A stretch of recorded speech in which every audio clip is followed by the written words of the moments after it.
അവരുടെ പാൻസിന്റെ പോക്കറ്റ് പരിശോധിച്ചാൽ ഇതിന്റെ ഒന്നും അംശം കാണത്തില്ല.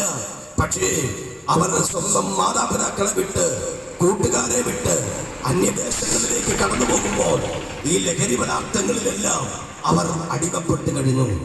സ്നേഹിത, ഈ നമ്മുടെ തൊട്ടടുത്തുള്ള വെള്ളറട എന്ന ഗ്രാമത്തിൽ നാം കേട്ട ചില അസംഭവ്യങ്ങളായ സംഭവങ്ങളുണ്ട്. ഒന്ന്, ഒരമ്മയെ തന്റെ മകൻ ഒരു മരത്തിൽ കെട്ടിയിട്ട് അടിയിൽ ചവറുകൾ വിതറി തീ കൊളുത്തിയ സംഭവം. പടഞ്ഞ് തീപ്പൊള്ളലേറ്റ് അഴിച്ചു വിടുന്ന ആ മാതാവ് പല പ്രാവശ്യം പല ആവർത്തിച്ചിട്ടും ആ മകന് കരുണ തോന്നിയില്ല. തൊട്ടടുത്ത് വെള്ളറട സിറ്റിക്കടുത്ത് തന്നെ നമ്മൾ കണ്ടതാണ് ഒരപ്പനെ ഒരു മകൻ, വിദ്യാസമ്പന്നനായ മകൻ വെട്ടി നുറുക്കി കൊന്നത്. തീർന്നില്ല. നല്ല വിദ്യാഭ്യാസമുള്ള ഒരു മകനായിരുന്നു.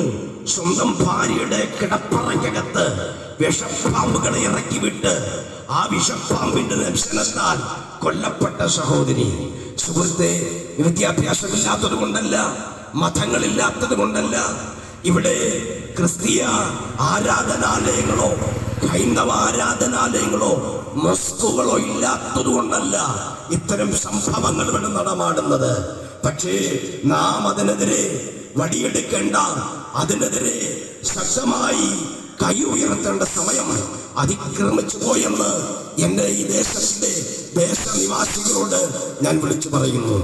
കഴിഞ്ഞ ചില ദിവസങ്ങളിലെ പത്രങ്ങളും നിങ്ങൾ പരിശോധിച്ചു നോക്കൂ. ആ പത്രത്തിനകത്തും ഒരു മകൻ തന്റെ അമ്മയെ